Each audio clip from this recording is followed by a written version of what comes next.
Halo semuanya, kembali lagi di channel Raja Galba ya. Nah, kita sudah memasuki awal tahun 2025. Alhamdulillah, ternyata kita bisa melewati problematika atau permasalahan gagal bayar di pinjol ini. Ternyata kita kuat ya. Ternyata bersama-sama, kita tidak sendirian, kita itu kuat ya. Anda sudah gagal bayar berapa lama? 3 bulan, 4 bulan, 5 bulan, 6 bulan, ternyata tidak terjadi apa-apa gitu ya. Itu alhamdulillah sekali, yang artinya pinjol itu aman di Galbay ya. Sudah kita buktikan bersama-sama di channel Raja Galbay. Ayo Galbay, ayo Galbay ya. Saya seringkali menyerukan ayo Galbay, ayo galbaykan ya. Sampai tahun 2025 ini ternyata kita sudah bisa melewatinya dan aman gitu ya. Saya juga tidak lupa ya mendoakan Anda semua, semoga di tahun ini ya, dimulai 1 Januari ini rezeki Anda terbuka lebar, luas, datang dari kanan, kiri, depan, belakang, pokoknya dari manapun rezeki semua. Sehingga kita bisa sejahtera di tahun ini dan di tahun-tahun selanjutnya. Kesejahteraan kita langgeng kalau bisa sampai selama-lamanya. Amin ya robbal alamin. Oke, nah di video kali ini juga saya ada berita yang sangat menggembirakan untuk kita semua ya.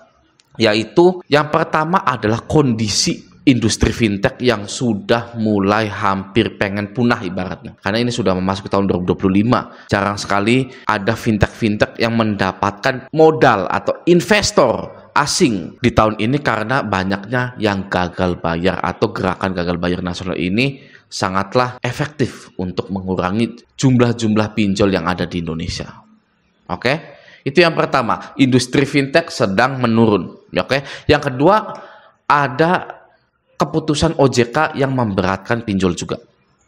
Ya, jadi sudah gabungan nih. Udah mah industrinya lagi bangkar ibaratnya gitu. Ditambah lagi keputusan OJK yang akan kita bahas di video ini, itu memberatkan para pinjol-pinjol ini. Oke. Nah, langsung saja ya kita lihat beritanya. Yang pertama adalah di sini nih ya.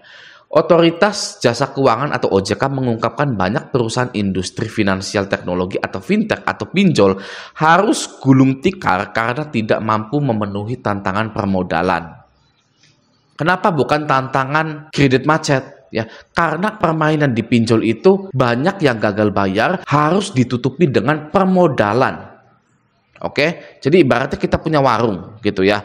Warung kita namanya warung pinjol gitu ya. Rugi nih ya, jualan sembako kita. Nah, kita harus cari pemodal lagi. Ayo, kamu mau nggak modali saya gitu. Nah, ternyata ya tidak ada yang mau memodali pinjol-pinjol yang ada di Indonesia. Gitu ya. Kita tinggal tunggu waktu aja nih sebenarnya 2026, 2027. Waduh. Ya, udah hilang nih para pinjol-pinjol nih. Oke, tetap stay Galbay. Gitu ya. Nah, kita lanjut di sini saja langsung. Banyak sekali perusahaan fintech berhenti di tengah jalan karena kurangnya tata kelola yang baik atau dari segi permodalan, atau karena kurang menarik bagi investor untuk bisa menanamkan dananya untuk bisnis ini. Investor luar negeri kurang tertarik invest pinjol di Indonesia karena database menunjukkan bahwa masyarakat Indonesia sudah tidak takut lagi dengan yang namanya pinjol. Sudah tidak takut lagi dengan yang namanya DC pinjol. Mau itu DC lapangan, DC WA, DC apapun itu. Ya, sehingga apa? Sehingga melahirkan banyaknya kredit macet. Membuat para investor asing tidak mau memodali pinjol-pinjol yang ada di Indonesia. Bahkan sampai ada kepala atau CEO dari salah satu pinjol itu sampai kabur ke luar negeri. Anda tahu beritanya? Nih, di sini sudah ada dari Kompas, Detik Finance, ya, CNBC. Judulnya Profil Adrian Gunadi, ex-CEO Investri yang jadi buron. Gitu ya. OJK masih kejar boys Investri yang kabur ke luar negeri itu karena kolaps Investri itu. Kolaps, banyak fraud kalau nggak salah gitu ya. Sehingga CEO-nya itu sampai kabur ke luar negeri. Ini ya berita yang bilang, bukan saya. Jadi memang benar-benar industri fintech itu sedang loyo. Maka dari itu kalau kita bisa melihat hal tersebut adalah booster untuk kita. Untuk kita tetap gagal bayar di pinjol-pinjol legal OJK Indonesia itu. Ya, jadi saya ucapkan selamat kepada kita semua bahwa kita telah bertahan, stay Galbay dan memenangkan peperangan ini. Oke? Itu yang pertama. Yang kedua adalah dari keputusan OJK ini yang memberatkan pinjol-pinjol di tahun 2025. Apa itu? Di sinilah. Ya. Jadi Otoritas Jasa Keuangan atau OJK menyesuaikan batas maksimum manfaat ekonomi atau bunga fintech, peer-to-peer atau P2P lending atau pinjol mulai 1 Januari 2025. Oke, jadi ada perubahan bunga di industri fintech atau pinjol ini. Oke, nah kita lanjut dulu. PLT Kepala Departemen Literasi, Inklusi Keuangan dan Komunikasi OJK Ismail Riyadi merinci bunga fintech lending untuk sektor konsumtif dengan tenor kurang dari 6 bulan menjadi sebesar 0,3% per hari. Nah, pinjol itu kebanyakan adalah sektor konsumtif, ya, yang biasa kita pinjam 1 juta, 2 juta, dibalikinnya sebulan, 2 bulan, 3 bulan. Gitu ya. Nah, jadi ya, untuk sektor konsumtif dengan tenor kurang dari 6 bulan menjadi sebesar 0,3% per hari. Mari kita tanya ke ChatGPT, jika kita pinjam 1 juta dengan bunga 0,3% per hari, berapa sih kita harus mengembalikannya di tahun 2025 ini? Nah, ini saya sudah tanya langsung ke ChatGPT-nya gitu. Oke. Sini saya zoom dulu ya gitu. Nah, jadi begini, jika bunga pinjol 0,3% per hari, lalu pinjaman 1 juta tenornya 30 hari, maka berapa yang harus dikembalikan atau dibayarkan? Gitu. Benar ya pertanyaan saya ya. Kalau salah silakan koreksi di kolom komentar jika pertanyaan saya salah ini. Nah, lalu ChatGPT ini menjawab seperti ini. Untuk menghitung total yang harus dibayarkan jika bunga pinjaman online atau pinjol adalah 0,3% per hari dengan pinjaman 1 juta dan tenor 30 hari, kita bisa menggunakan rumus berikut. Rumusnya, total pembayaran sama dengan pokok pinjaman dikali 1 ditambah bunga per hari kuadrat N. Kalau nggak salah gitu ya. Di mana pokok pinjamannya 1 juta. Bunga per harinya 0,3% sama dengan 0,003 dalam bentuk desimal.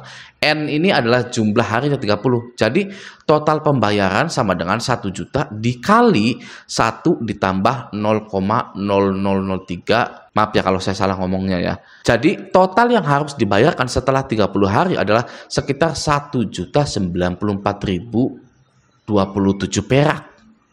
Nah, kalau Anda pinjam 1 juta di tahun 2025, maka semua pinjol, entah itu Kredit Pintar, entah itu Uangmi, Finplus, Watas, Kredinesia, dan lain-lain, itu harus menerapkan 1.094.027 perak. Ya, jika ada nasabah yang pinjam 1 juta. Oke. Nah, bagaimana nanti jika ada pinjol yang tidak seperti ini? Ya, tidak 0,3% per hari gitu ya.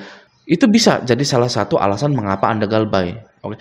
Pinjaman Anda tidak sesuai dengan aturan OJK, yang artinya pinjaman ini tidak sah secara hukum karena tidak mengikuti atau tidak di bawahnya peraturan OJK. Ya kan seperti itu ya. Ya sudah, galbaikan saja. Kalau misalkan 1.800.000 jadinya 1.500.000. Seperti itu. Ya, khusus pinjol loh ya. Jadi Anda bisa menggunakan alasan ini untuk galbay. Ini sangat kuat sekali alasannya gitu ya. Walaupun memang di tahun-tahun saya galbay itu, saya dan prajurit-prajurit sesepuh-sesepuh ini tidak perlu alasan yang seperti ini untuk galbay gitu ya. Dulu alasan kita galbay itu adalah untuk menyelamatkan diri sendiri, ya itu yang pertama. Yang kedua adalah perang melawan pinjol, seperti itu. Oke, nah kalau sekarang enak nih, ada alasannya. Wah, ini bunganya nggak sesuai, gitu kan. Jadi wajib digalbay. Sekarang pertanyaannya seperti ini. Jika keuntungan pinjol hanya 94.000 dalam 1 bulan, apakah itu menutupi biaya operasional mereka? Tentunya tidak. Ya, tentunya tidak. Yang pada akhirnya saya langsung loncat saja kepada kesimpulan, ya, yang akhirnya pinjol-pinjol ini nanti banyak yang bangkrut. Ya, mungkin ini juga cara OJK untuk menutup semua pinjol-pinjol yang ada di Indonesia. Oke, jadi satu persatu tereliminasi oleh peraturan-peraturan OJK ini. Kita harus senang dengan aturan OJK ini, gitu ya. Walaupun kita tidak perlu membangga-banggakan OJK karena ini sudah menjadi tugasnya OJK, ya, menutup semua pinjol-pinjol yang ada di Indonesia, gitu. Tapi ya di satu sisi kita harus senang. Ya, mungkin saja ini adalah cara OJK menyingkirkan para pinjol ini satu persatu. Ya, karena bunganya hanya 94.000 saja. Gitu ya. Kalau dulu ya pinjam 1 juta, balikin 1.500.000, ya, 1.600.000, ya kan. Nerimanya cuma 800. gitu kan, nerima 800 balikinnya 1.400.000, 1.500.000, gitu kan gede gitu ya, enak ya, gede sekali. Nah kalau sekarang hanya 94.000. Nah ini kayaknya cikal bakal kiamat pinjol di Indonesia ini ya, tinggal kita tunggu saja, walaupun memang misalkan agak lama gitu ya, tapi saya percaya bahwa pinjol-pinjol ini akan musnah dan gugur di Indonesia. Lagian juga kenapa gitu kan, OJK menerapkan bunga sangat sedikit sekali gitu ya, 0,3% per hari gitu ya, kalau bukan untuk mengeliminasi satu persatu pinjol-pinjol yang ada di Indonesia ini gitu. Oke, nah semoga video ini bermanfaat. Sampai jumpa di video selanjutnya.